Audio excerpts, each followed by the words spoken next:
हरे कृष्णा। आवाज आ रही सबको? हरि बोल। आवाज आ रही सबको? हरे कृष्णा। तो देखिए, मनुष्य का जीवन प्राप्त हुआ है और श्रीमद् भागवत के 5वें स्कंध के 5वें अध्याय में भगवान ऋषभदेव अपने पुत्रों को शिक्षा देते हैं। तो भगवान ऋषभदेव अपने पुत्रों को शिक्षा देते हैं, लेकिन एक दृष्टि से हम सभी भगवान के पुत्र हैं। तो भगवान की शिक्षा है, नायम देहो देहे भाजाम न लोके कष्टान कामान अर्हते बिड भुजाम। ये भगवान ऋषभदेव कहते हैं कि नायम देहो देह भाजाम न लोके, जितने भी देहधारी हैं अनेक प्रकार के देह प्राप्त होते हैं, 84 लाख प्रकार के देह प्राप्त होते हैं।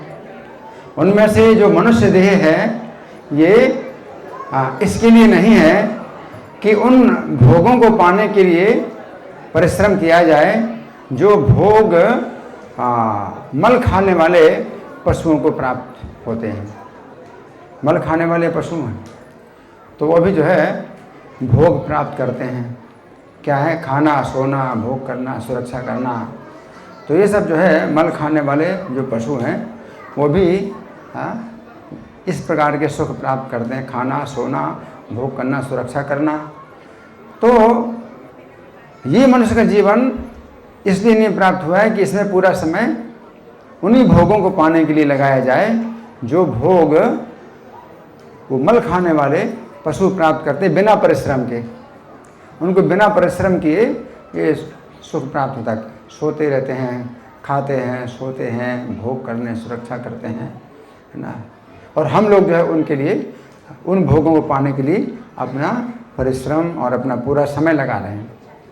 तो मनुष्य का जीवन इसलिए नहीं प्राप्त हुआ है। नायम देहो देह भजाम भाजाम न लोके कष्टान कामान अर्हते बिड भुजाम। ये तपो दिव्यम पुत्र का ये न सत्वम। तो मनुष्य का जो शरीर प्राप्त हुआ है वो किस लिए प्राप्त हुआ है? तपो दिव्यम, दिव्य तपस्या के लिए। तो भगवान विशेष रूप से दिव्य तपस्या बता रहे हैं, केवल तपस्या नहीं बता रहे हैं। तो केवल तपस्या तो कई प्रकार के लोग करते हैं, अपने जीवन में कई प्रकार की कठिनाइयों को सहन करते हैं। तो वो तपस्या अपने व्यापार में भी उनकी बड़ी तपस्या चलती है, कि कभी खाना सोना भी भूल जाते हैं, अपने व्यापार में लगे हैं या अपनी नौकरी, ऑफिस की नौकरी में, तो उसमें भी जो है बड़ा उनको जो है कष्ट होता है, खा नहीं पाते हैं, सो नहीं पाते हैं और नौकरी में अपने लगे हैं। तो वो तपस्या, तो मनुष्य का जीवन जो प्राप्त हुआ है वो दिव्य तपस्या के लिए प्राप्त हुआ है। और दिव्य तपस्या का मतलब क्या है कि जब आप श्री कृष्ण को प्रसन्न करने के लिए आप कुछ त्याग करते हैं और कुछ कष्ट, अपनी स्वेच्छा से कुछ कष्ट भी उठाते हैं। तो अपने स्वेच्छा पूर्वक अगर आप कुछ कष्ट स्वीकार करते हैं अपने जीवन में श्री कृष्ण को प्रसन्न करने के लिए, तो वो कहलाती है दिव्य तपस्या। तपो दिव्यम पुत्र का ये न सत्वम शुद्धेत। और उससे क्या होगा? उस दिव्य तपस्या से क्या होगा? सत्वम शुद्धेत। सत्वम शुद्धेत का मतलब है कि हमारी बुद्धि शुद्ध होगी। सत्वम शुद्धेत। अगर बुद्धि शुद्ध होगी तो फिर क्या होगा? सत्वम शुद्धेत ब्रह्म सौख्यम तुरंतम। तो अनंत ब्रह्म सुख प्राप्त होगा। तो वो सुख जो है, जो ब्रह्म सुख होता है, वो क्या होता है? अनंत होता है, उसका जो है अंत नहीं होता। और जो दूसरे सुख होते हैं, यही संस्पर्श जब होगा दुख यो न एवते, जो विषय भोगों से सुख प्राप्त होते हैं, तो वो उन्हीं से ही दुख उत्पन्न होता है। जितने भोग जो विषयों से प्राप्त होते हैं भोग, वो ही दुख यो न, दुख उत्पन्न करते हैं। आदि अंतवंतः कौन्ते। और वो सुख जो है एक बिंदु पर प्रारंभ होते हैं और दूसरे बिंदु पर समाप्त हो जाते हैं। आदि अंतवंतः, अंतवंत और आदिवंत होते हैं, है ना। न तेषु रमते बुधा। तो जो बुद्धिमान है वो उसमें नहीं रमते। तो अगर बुद्धि शुद्ध हो जाए आपकी, तो फिर उन सुखों में आप जो है नहीं रमेंगे, उन सुखों को आप महत्व नहीं देंगे, है ना। तो सत्वम शुद्धि है। तो आपको जो है अपनी बुद्धि शुद्ध करना है, और बुद्धि शुद्ध हो जाए तो फिर आप जो है उस सुख में आप जो है परिश्रम करेंगे, उस सुख को पाने के लिए आप अपना जीवन लगाएंगे जो अनंत है। उस सुख का कभी अंत नहीं होता है ना। तो गीता के 18वें अध्याय में भगवान 3 प्रकार के सुखों का वर्णन करते हैं, सात्विक सुख और रजोगुणी सुख, तमोगुणी सुख। तो 37वें श्लोक में भगवान सात्विक सुख का वर्णन करते हैं। उसमें भगवान कहते हैं ये यत् तदग्रे विषमे परिणामे अमृतोत्तमम्, जो प्रारंभ में विष की तरह लगे और परिणाम में अमृत होता है। अमृत का मतलब कभी मृत नहीं होगा, है ना, लेकिन प्रारंभ में क्या है, विष की तरह लगे। यत् तदग्रे विषमे परिणामे अमृतोत्तमम् तत्सुखम सात्विकम प्रोक्तम आत्मबुद्धि प्रसादजम। तो वो जो सुख है वो सात्विक कहलाता है, और आत्मबुद्धि प्रसादजम अपनी बुद्धि की प्रसन्नता से प्राप्त होता है। तो वही आत्मबुद्धि प्रसादजम या सत्वम शुद्धेत, जब आप दिव्य तपस्या करेंगे तो आपकी बुद्धि शुद्ध होगी, है ना।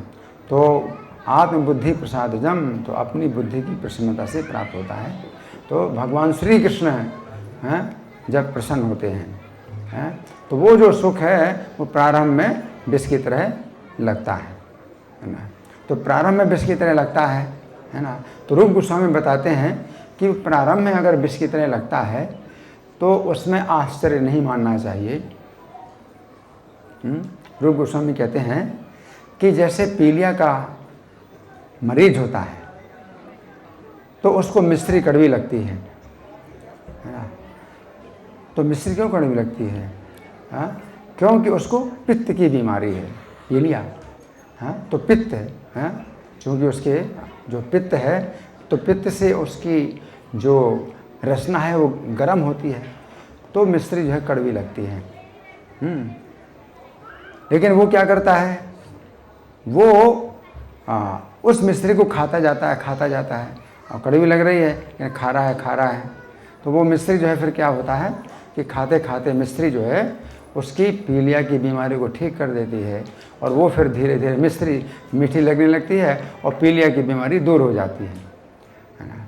तो इसी प्रकार से रूप गोस्वामी कहते हैं कि हमको अविद्या की बीमारी है, तो जैसे पीलिया की बीमारी को मिश्री कड़वी लगती है, उसी प्रकार से अविद्या की बीमारी में हमें कृष्ण के नाम और उनकी जो कथा है तो वो जो है रोचक नहीं लगती, उसमें रुचि नहीं होती है, या नाम कड़ुआ भी लगता है।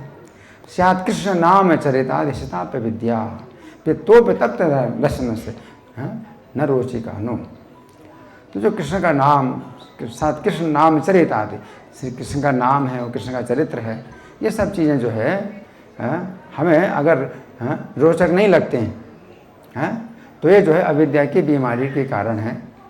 जैसे कि पित्त की बीमारी से जो रसना है वो तप्त हो जाती है, गर्म हो जाती है रसना, तो मिश्री कड़वी लगती है ना।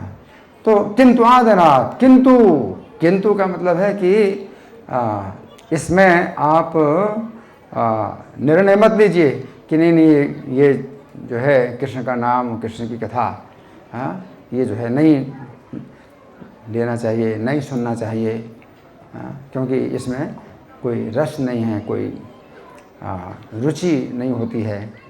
तो ऐसा निर्णय मत लीजिए। किंतु आदराद अनुदिनम, आदर पूर्वक अनुदिनम प्रतिदिन खलु सेव जुष्टा, उसी को ही सेवन करना है। तो जैसे मरीज है और वो अपनी बीमारी को समझता है तो कड़वी दवाई को आदर पूर्वक वो लेता है, और दवाई कड़वी है तो भी वो आदर पूर्वक दवाई को लेता है। तो आदर की भावना होती है, और जबकि दवाई कड़वी है। क्यों? बुद्धि, उसके बाद बुद्धि है। मन कहता है कि मत लो, दवाई कड़वी है, लेकिन बुद्धि दूर का सोचती है, और मन तुरंत का सोचता है, तुरंत ये कड़वी है, मन कहता है मत लो, और बुद्धि कहती है, आगे का सोचती है बुद्धि, ये कड़वी दवाई है। लेकिन बीमारी जो है दूर होगी तो इससे फिर कितनी बड़ी रक्षा हो जाएगी, तो बुद्धि सोचती है। तो इसी प्रकार से कृष्ण का नाम और कृष्ण कथा अगर आपको रोचक ना लगे तो ऐसा निर्णय मत लीजिए कि ये जो है बेकार है। तो अगर आप जो है मन के अनुसार निर्णय लेंगे तो फिर बहुत बड़ा नुकसान हो जाएगा। तो बुद्धि के द्वारा निर्णय लेना है। किंतु आदराद अनुदिनम खलु सैव जुष्टा। तो हरे कृष्ण मंत्र का जाप है वो आप करिए, तो आदरपूर्वक जब करिए, जबकि आपको रुचि नहीं हो रही है ना। स्वाद्वी क्रमाद भवति तद गद मूल हंत्री। तो धीरे धीरे फिर वही जो मिश्री है वो स्वादिष्ट हो जाएगी और जो बीमारी है, पीलिया की बीमारी है, वो ठीक हो जाएगी। तो कृष्ण का नाम, कृष्ण का कथा आप जो है उसको फिर भी आदरपूर्वक सुनते रहिए, है ना। तो मन में श्रद्धा नहीं है। अब आपके मन में श्रद्धा नहीं है तो आप कहेंगे श्रद्धा के बिना तो कोई फल ही नहीं मिलता। कोई भी मंत्र होता है तो भगवान भी गीता में कहते हैं 17वें अध्याय का 28वां श्लोक, अश्रद्धया होतम दत्तम तपस्तप्तम कृतम चेत। बिना श्रद्धा के अश्रद्धया होतम, कोई हवन किया जाए, होतम तप्तम दत्तम, दान किया जाए श्रद्धा के बिना, तो यज्ञ किया जाए, तपस्या की जाए, दान किया जाए, या जो भी कर्म किया जाए असत, वो सब असत होता है।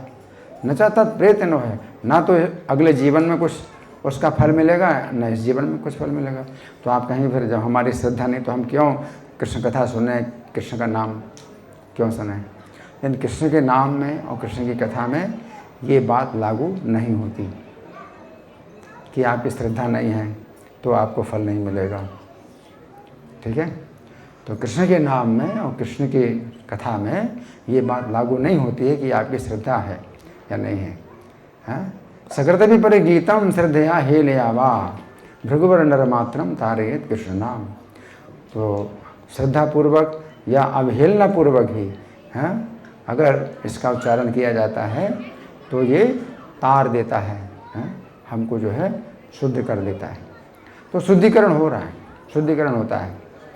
तो इसलिए हम हरे कृष्ण को क्या बोलते हैं, महामंत्र। तो मंत्र में जो है श्रद्धा की आवश्यकता है। मंत्र में जो है अगर श्रद्धा नहीं है आपकी और आप मंत्र का जप कर रहे हैं तो आपको कोई फल नहीं मिलेगा। ये महामंत्र जो है बहुत शक्तिशाली है। तो श्रद्धा के बिना भी आप करते हैं तो भी इसका फल प्राप्त होता है ना। तो कलयुग में दो कार्य जो है बड़े शक्तिशाली होते हैं जिनमें निश्चित फल प्राप्त होता है। एक तो है हरिनाम कीर्तन और दूसरा है गंगा स्नान। गंगा स्नान में इतनी शक्ति है कि किसी की श्रद्धा नहीं है तो भी उसकी रक्षा होती है गंगा स्नान से। कि कोई व्यक्ति अगर शरीर छोड़ चुका है और उसकी हड्डी या उसकी भस्म, उसके शरीर की भस्म भी अगर गंगा जी में अगर पड़ जाए तो उसकी जो है क्या होती है, रक्षा हो जाती है, नरक जाने से रक्षा हो जाती है। तो अब सोचिए कितनी बड़ी शक्ति है गंगा जी में, कितनी बड़ी शक्ति है कि अब श्रद्धा की तो बात ही नहीं, श्रद्धा की कहाँ बात आई कि उसने शरीर छोड़ दिया है और उसकी हड्डी या उसकी भस्म, शरीर की भस्म जो है गंगा जी में डाली। इतनी शक्ति गंगा जी में है। तो इसी प्रकार से हरि नाम। तो दो कार्य हैं कलयुग में जो कि निश्चित रूप से फल देने वाले हैं।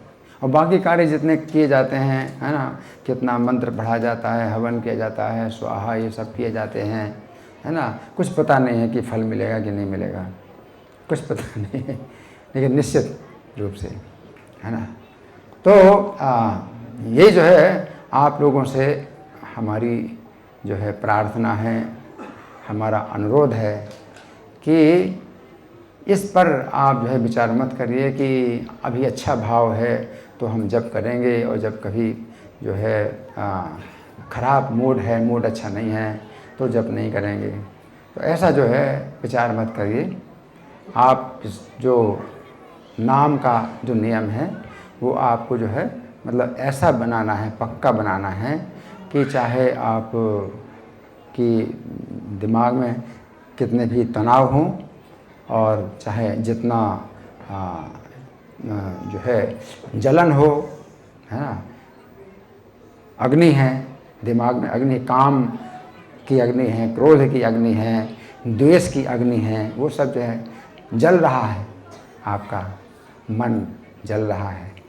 लेकिन नाम का जो है किसी भी प्रकार से जो है आपको छोड़ना नहीं है, नाम का जप नहीं छोड़ना है ना। तो कलयुग में और कोई दूसरी जो है विधि नहीं है, एकमात्र उपाय हरे नाम हरे नाम हरे नामे में केवलम कलो नास्त्यव नास्त्यव नास्त्यव गतिरन्य था। तो हरि नाम हरि नाम हरि नाम ही केवल गति है, अन्यथा गति नहीं है, नहीं है, नहीं है, नास्ति एव नास्त्यव, है ना। तो चूँकि कलयुग का जो समय है ये बहुत पतित है और इसमें हर समय कली का मतलब है कला है और झगड़ा और दिमाग में तनाव ये बना है ना। तो इसलिए कलयुग में तस्मात् लोको धारणार्थम हरि नाम प्रकाशेत, तो इसलिए कहा गया है कि लोगों के उद्धार के लिए हरि नाम प्रकाशित करना चाहिए, है ना। ये शिव जी कह रहे हैं, है ना। हरिम बिना नास्ति पाप निस्तारकम कलो, हरिम बिना नास्ति पाप निस्तारकम कलो। तो कलयुग में हरि नाम के बिना हरिम बिना किंचित नास्ति पाप निस्तारकम कलो। कलयुग में पाप से जो है छुटकारा पाने का और कोई उपाय नहीं है हरि नाम के बिना। तस्मात् लोको धारणार्थम हरि नाम प्रकाशेत, इसलिए लोगों के उद्धार के लिए हरि नाम प्रकाशित करना चाहिए। और ये मत सोचिए कि ये तो बहुत जो है बेविचारी है, जुआरी है, नशेड़ी है, या कितना भी पतित है, तो मत सोचिए कि इसको नाम नहीं देना चाहिए या उसको नाम नहीं देना चाहिए या मुझे नाम नहीं लेना चाहिए। तस्मात् लोको धारणार्थम हरि नाम प्रकाशित, लोगों के उद्धार के लिए हरि नाम प्रकाशित करना चाहिए। सर्वत्र मुच्यते लोको महापापात् कलो युगे, तो कलयुग में जो है सर्वत्र लोग जो है महापापों से मुक्त होंगे, है ना। और प्रभुपाद ने ये प्रयोग करके दिखाया, ये प्रयोग करके दिखाया। और कहाँ पर किया है ये प्रयोग? सबसे ज़्यादा जो अशुद्ध स्थान है ना, जहाँ न्यूयॉर्क में प्रभुपाद थे, है ना। और मतलब बहुत ही जो है पतित लोग थे, व्यभिचार, मांसाहार, जुआ, नशा इसी में ही डूबे हुए थे। वहाँ पर प्रभुपाद ने जो इस नाम का प्रयोग किया और उनको जो है फिर प्रभुपाद ने इतना शुद्ध किया कि वो जो है प्रभुपाद के साथ आए भारत में, तो यहाँ के ब्राह्मण लोग भी उतने शुद्ध नहीं जितने भी शुद्ध हुए। भारत के जो ब्राह्मण हैं वो भी उतने शुद्ध नहीं थे।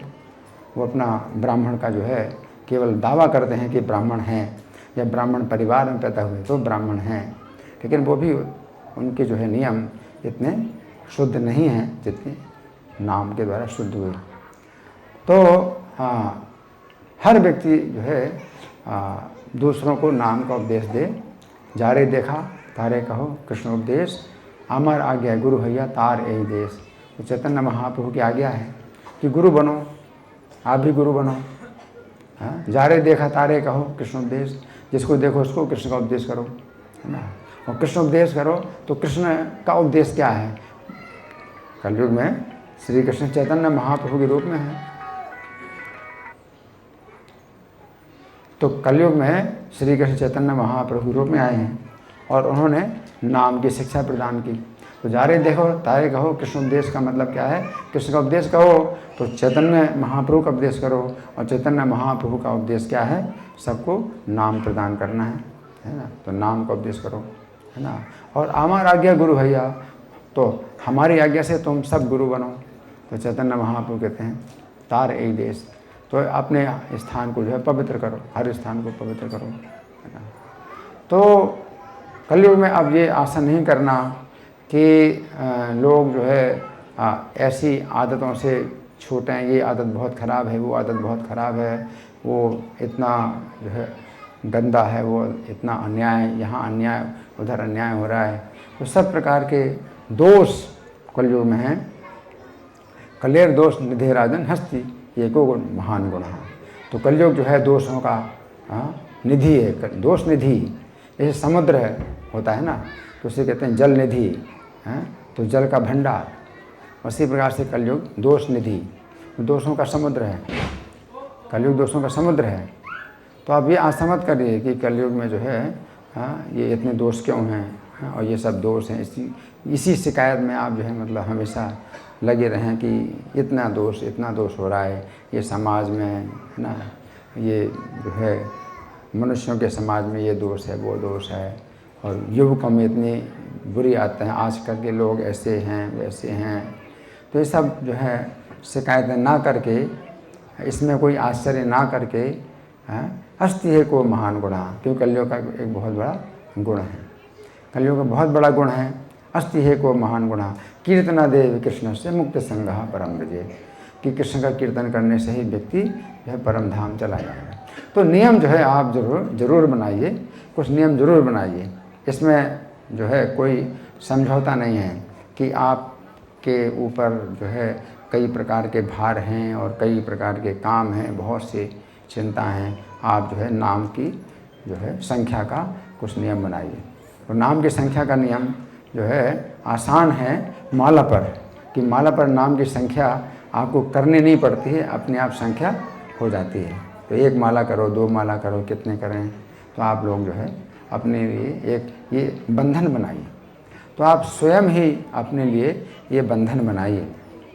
अगर आप अपने लिए इस बंधन को नहीं बनाते हैं तो माया आपके लिए जो है बहुत से बंधन पहले से बनाए हुए, बहुत से बंधन आप बंधे हैं, बहुत सी चिंताओं में आप बंधे हुए हैं, है ना। तो चिंताओं से आप नहीं छोड़ सकते। लेकिन जितनी चिंताएं आपके ऊपर हैं, तो उनमें एक चिंता आप और ले लो, है ना। वो क्या है, माला पर जो है नाम जप करने की चिंता ले लो, है ना।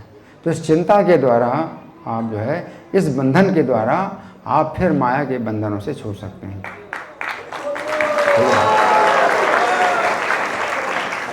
क्योंकि माया जो है यही देखती है कि ये जो है अगर कृष्ण की सेवा से बंधे तो मैं इसको छोड़ूं, और आप कृष्ण की सेवा से जितना 1% बंध जाते हैं तो माया को 1% छोड़ देती है। तो 100% आप माया से बंधे हुए हैं, है ना। 1% आप अगर आपने कृष्ण की सेवा का बंधन ले लिया तो माया आपको 1% छोड़ देगी। तो ऐसा नहीं होता कि पहले हम माया से छूटें तब हम कृष्ण की सेवा करेंगे, ऐसा संभव नहीं है। आप जो है 24 घंटे आप माया से जो है बंधे हैं। लेकिन जितना आप बंधन कृष्ण की सेवा का आप लेते हैं तो उतना ही जो है आप माया के बंधन से छूटते हैं। नहीं तो माया ऐसे विश्वास नहीं करेगी कि मैं इसको बंधन से छोड़ दूँ, अपनी सेवा से मुक्त कर दूँ और ये फिर धीरे धीरे कृष्ण की सेवा करने लगेगा। वो ऐसा जो है माया इस प्रकार का जो है चांस नहीं लेती। माया इस प्रकार का चांस नहीं लेती है कि आपको जो है छोड़ दे और देखेंगे कि हाँ ये करता है कि नहीं करता। तो ऐसा नहीं है, आप करें, है ना। तो हरे कृष्ण मंत्र का जाप जो प्रभुपाद ने हमें दिया है, तो इसमें यही प्रार्थना है कि मुझे अपनी सेवा में लगाइए, है ना। तो हम माया की सेवा में 24 घंटे बंधे हैं। तो हम जब हरे कृष्ण मंत्र का जाप करते हैं कि मुझे अपनी सेवा में लगाइए, तो जितनी हम जो है सेवा भगवान से मांगते हैं उतनी अधिक जो है माया देवी हमको अपनी सेवा से मुक्त करती है। तो माया देवी जो है केवल एक ही कारण से आपको जो है बंधन मुक्त करती है कि आप कृष्ण की सेवा करें। तो हम लोग जो है कृष्ण के ही सेवक हैं। जीवेर स्वरूप होए कृष्ण नित्य दास। तो जीव का स्वरूप है कृष्ण का नित्य दास।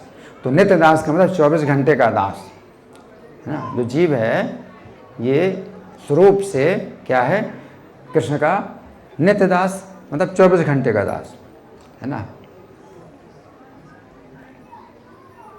लेकिन इस समय क्या है स्थिति हमारी कि हम 24 घंटे माया के दास हैं, है ना।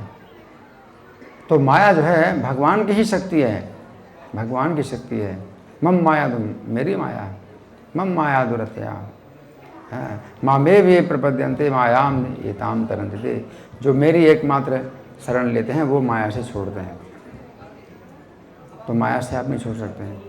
और माया की जो है सेवा कैसी होती है, आप माया की जितनी सेवा करते हैं उतनी लाते हैं और आपको जो है खानी पड़ती है। और सुख दिखाई पड़ेगा, सुख मिलेगा नहीं लेकिन सुख दिखाई पड़ेगा। और मिलेगा क्या, दुख, और सुख दिखाई पड़ेगा, है और दिखाई पड़ेगा। और ऐसा आपको आभास होगा कि सुख मिलेगा, आगे चलकर सुख मिलेगा, है ना।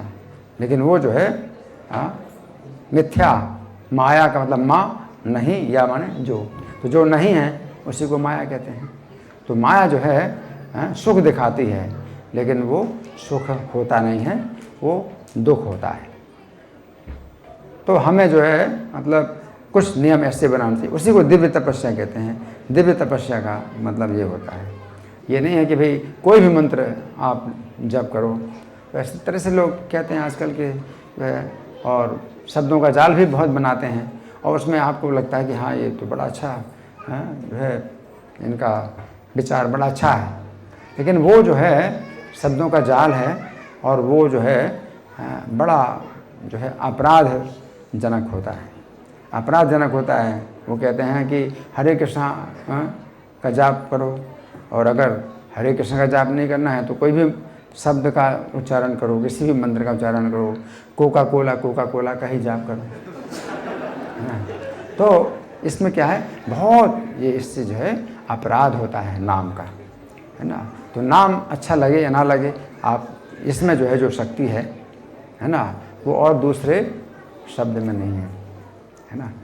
उत्सृज्यतन महामंत्रम ये तुन्यत कल्पितम पदम।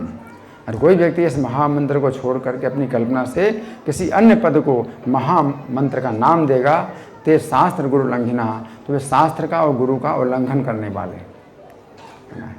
तो 16 नाम जो है महामंत्र, जो 32 नाम का महामंत्र है, तो ये जो है द्वात्रिंशत् अक्षरम मंत्रम नाम षोडशकान्वितम। तो इसमें जो है 32 अक्षर हैं, 16 नाम हैं। कलयुग ये महामंत्र सम्मतो जीव तारणे, कलयुग में ये महामंत्र है जो जीव का उद्धार करने के लिए सम्मत है, सर्व शास्त्र सम्मत, है ना। उद्धृत्यतन महामंत्र, इस महामंत्र को छोड़ करके ये तुन्यत कल्पितम पदम, तो आप कुछ भी मतलब कोई फिल्मी गाने की पंक्ति है उसको दोहराएं, आप कहें यही हमारा महामंत्र है, हमारी यही श्रद्धा है ना।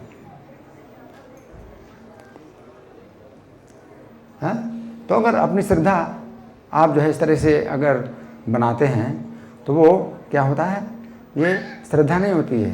शास्त्र विधि के विरुद्ध अगर आप कुछ मान लेते हैं कि ये मेरी ये श्रद्धा है ना, तो भगवान कहते हैं निश्चित रूप से असुर हैं, वे लोग निश्चित रूप से असुर हैं। तान विद्यासुर निश्चयान, निश्चित रूप से वो असुर, उनको समझो।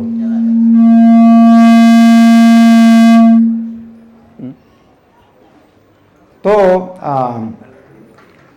श्रद्धा के नाम पर कोई भी जो है आप बात को जो है आप लेते हैं कि हमारी ये श्रद्धा है, हमारी वो श्रद्धा है ना, लेकिन शास्त्र साधु आचार्यों के अनुसार नहीं है, तो वो श्रद्धा नहीं कहलाती है।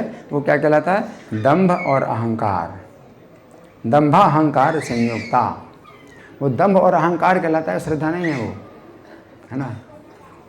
तो इसलिए हमारे जो है पास जो है ये कुछ ऐसे विचार होने चाहिए जिनसे कि हम अपनी रक्षा कर सकें और उसी रास्ते में चलें जो कि शास्त्र साधुआचार्यों ने दिया है। तो ये हरे कृष्ण महामंत्र जो है इतना शक्तिशाली है कि पूरी दुनिया में लोग पवित्र हो रहे हैं, और प्रभुपाद ने जो है ये प्रयोग करके दिखलाया कि लोग पवित्र हो रहे हैं, लोगों का जीवन पवित्र हो रहा है ना। तो आप लोग जो है इस बात पर विचार ना करिए कि आपके ऊपर कितनी चिंता, कितने भार, कितना तनाव, है ना, तो आप जाप नहीं करेंगे, है ना। कभी बहुत दुख का अवसर होता है और बड़ी दुर्घटना होती है, किसी की मृत्यु होती है, और आप बीमार भी होते हैं, तो कैसी भी स्थिति हो, लेकिन आपको जो है नाम का जाप करना है, ठीक है ना। तो यही जो है संदेश है हमारा आप लोगों के लिए कि इसका जो है आप स्वयं प्रयोग करिए और दूसरों को भी प्रदान करिए। सत्वम शुद्धेत, और जब बुद्धि शुद्ध होगी तो ब्रह्म सौख्यम तदंतम, अनंत ब्रह्म सुख प्राप्त होगा, है ना। तो अनर्थ दूर होंगे, पहले आपके अनर्थ दूर होंगे, अनर्थ निवृत्ति, फिर निष्ठा आएगी, फिर रुचि आएगी, है ना। तो रुचि के धरातल पर जब आप आएंगे तो जो है आप महसूस करेंगे कि हाँ आप जो है कुछ पा सकें। तो अनर्थ निवृत्ति बहुत लंबा धरातल है, बहुत समय तक अनर्थ दूर होते हैं हमारे। तो नाम का जो है आप जप करते रहिए और इसमें आपको पूरा विश्वास होना चाहिए कि इसी से आपकी रक्षा होगी, है ना। और इसके लिए नाम अपराध, 10 नाम अपराध हैं। अगर हम बोलते हैं तो बहुत अच्छा है कि 10 नाम अपराध आप बोलिए, है ना। तो अगर नाम से आप प्रार्थना करते हैं कि अपराध से भी आप मुझे बचाओ, अपने अपराधों से भी मेरी रक्षा करो, तो नाम जो है आपको अपने अपराधों से भी रक्षा करेगा, है ना। तो यही हमारी जो है मतलब आप लोगों से विनती है कि आप लोग जो है जो भी नियम आप बनाते हैं तो उनको जो है आप कड़ाई से पालन करिए, है ना। मंगल आरती की भी जो है जो विधि है वो अभी बहुत सरल हो गई आज की टेक्नोलॉजी में कि अपने घर में भी आप जो है मंगल आरती कर सकते हैं। तो किसी भी इस्कॉन मंदिर में आप जो है वो लाइव कर लें, इस्कॉन डेली लाइव कर लें, तो हमारे मंदिर की मंगल आरती आपके घर में भी दिखाई पड़ेगी, तो आप कर सकते हैं मंगल आरती। तो मंगल आरती का भी जो है अब बहुत सरल हो गया है, बहुत सुविधा हो गई है, तो आप मंगल आरती कर सकते हैं। और अगर रोज़ नहीं कर सकते हैं तो नियम बनाइए कि सप्ताह में 1 दिन करेंगे या 2 दिन करेंगे, कुछ इस तरह का नियम बनाइए। तो अपने को बांधिए, है ना।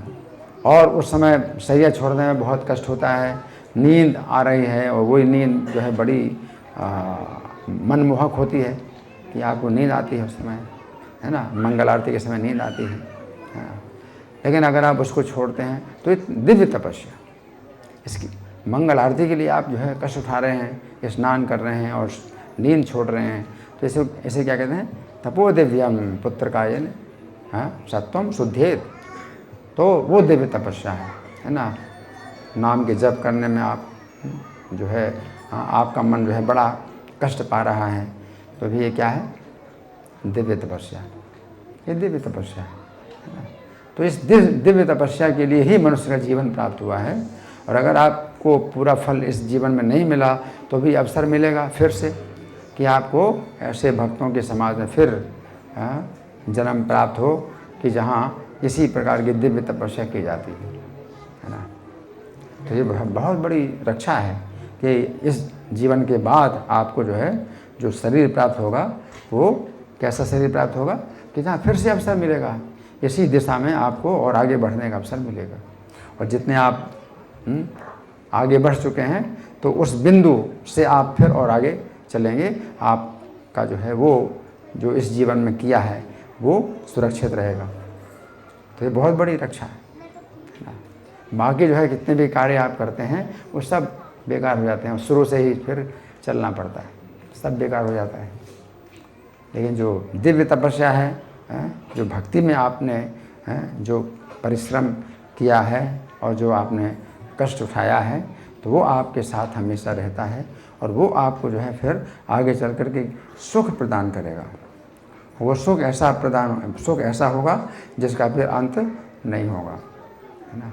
तो बहुत बड़ी चीज़ के लिए अगर आपको बहुत बड़ा अगर त्याग करना हो तो करो त्याग, है ना। मनुष्य जीवन इसलिए प्राप्त हुआ है कि आप समय इसमें आप लगाइए कि बहुत बड़ा मान लो हीरा मिल रहा है तो उसके लिए कितनी संपत्ति की आवश्यकता है, तो हीरा आपको खरीदना है। तो वही जो है जो तपस्या है आप करिए उसके लिए, जिससे कि आपको वो दिव्य सुख प्राप्त हो जिसका कभी अंत नहीं होता है। तो चाहे कई जन्मों में प्राप्त हो, लेकिन हमें वही चाहिए, ठीक है ना। इस जीवन में आप जितना गंभीर होते हैं इस कार्य के लिए और जितना आप परिश्रम करते हैं, प्रयास करते हैं, तो वो प्रयास अगर पूरा नहीं हुआ तो अगले जीवन में आपको फिर से अवसर मिलता है ना। तो अगला जीवन है, इस बात को ध्यान में रख करके आप जो है इस जीवन का जो है आप विचार करिए कि आपको क्या करना है। अगला जीवन है, इस पर ध्यान रखिए, ठीक है ना। और आपके जो कर्म हैं वो सब, आपके जितने प्रयास हैं वो सब नोट किए जाते हैं और उसके अनुसार आपको फिर अगला शरीर प्राप्त होगा। तो आपने इस जीवन में कितनी गंभीरता से प्रयास किया है कि आप अपने को शुद्ध करना चाहते हैं, तो उसी के अनुसार आपको जो है फिर और अवसर मिलेगा जितना आपने प्रयास किया है। ठीक है ना? तो ये हमारा संदेश है आपसे। धन्यवाद। हरे कृष्ण। हरि बोल।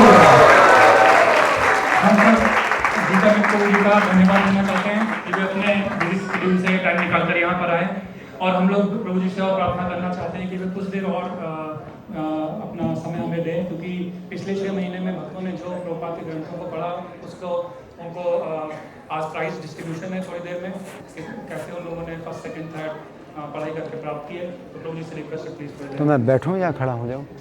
यहीं पर बैठना है? बैठे रहो।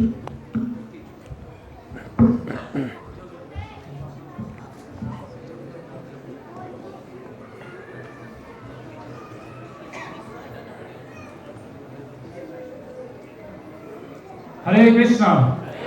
तो वॉल ऑफ डिवोशन अभी नेक्स्ट आइटम है, जिसमें कि भक्तों को वॉल ऑफ डिवोशन के अकॉर्डिंग उनको प्राइज डिस्ट्रीब्यूशन और सर्टिफिकेट प्रदान किए जाएंगे। ये जो ग्रुप एक्टिविटी का जो पोस्टर है, प्लीज डिवोटी से रिक्वेस्ट है इसको हटवा दें ताकि पीछे प्रेजेंटेशन चलेगा। और मैं रिक्वेस्ट करूंगा हिज ग्रेस अजन्मा कृष्ण प्रभु वे आए और अब वॉल ऑफ डिवोशन का अनाउंसमेंट करें। जैसे ही ये पीछे से बोर्ड हट जाएगा तो आप पीछे प्रेजेंटेशन ऑन कर दीजिए प्लीज। हरे कृष्ण।